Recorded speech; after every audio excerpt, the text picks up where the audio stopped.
پہاڑوں میں بسے ایک چھوٹے سے گاؤں میں خالد نام کا ایک کمہار رہتا تھا۔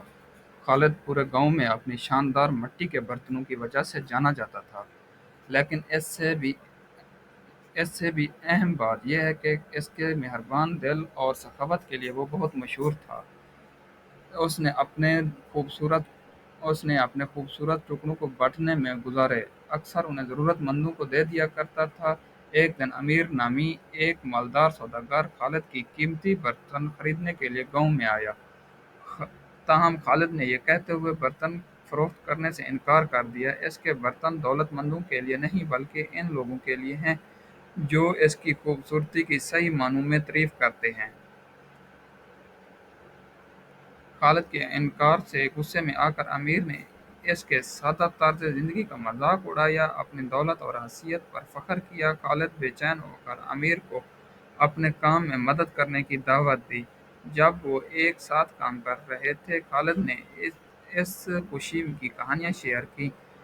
ان کے برتنوں سے دوسروں کو مدد ملتی ہے۔ عامر یعنی امیر شخص متجسس ہو کر خالد کے بے لوثی میں قدر دیکھنے لگا۔ اس نے محسوس کیا کہ حقیقی دولت سونے یا چاندی میں نہیں بلکہ دوسروں پر مثبت اثرات میں ہے۔ خالد کی مہربانی سے متاثر ہو کر امیر شخص نے معافی مانگی اور مٹی کے برتنوں کا فن سیکھنے کی درخواست کی۔ خالد کی رہنمائی میں امیر نے اپنے برتنوں سے کچھ بنانے کی خوشی دریافت کی۔ اس نے سیکھا کہ حقیقی خوشی دولت جمع کرنے سے نہیں بلکہ اپنی صلاحیتوں اور وقت کو دوسروں کے ساتھ بانٹنے سے حاصل ہوتی ہیں۔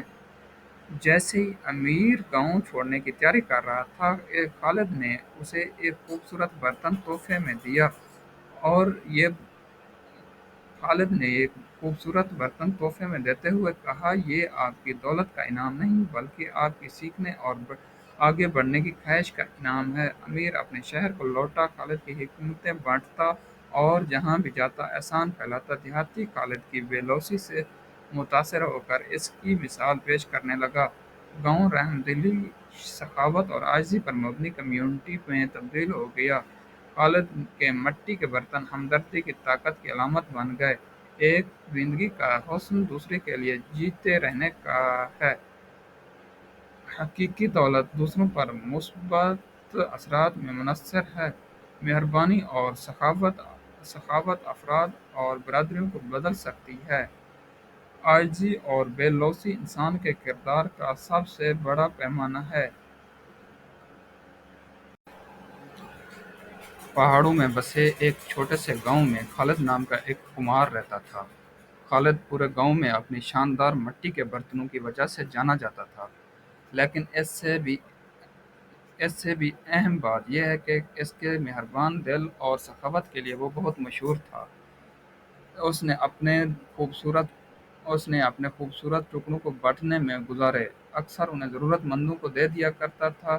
ایک دن امیر نامی ایک مالدار سوداگر خالد کی قیمتی برتن خریدنے کے لیے گاؤں میں آیا۔ تاہم خالد نے یہ کہتے ہوئے برتن فروخت کرنے سے انکار کر دیا، اس کے برتن دولت مندوں کے لیے نہیں بلکہ ان لوگوں کے لیے ہیں جو اس کی خوبصورتی کی صحیح معنوں میں تعریف کرتے ہیں۔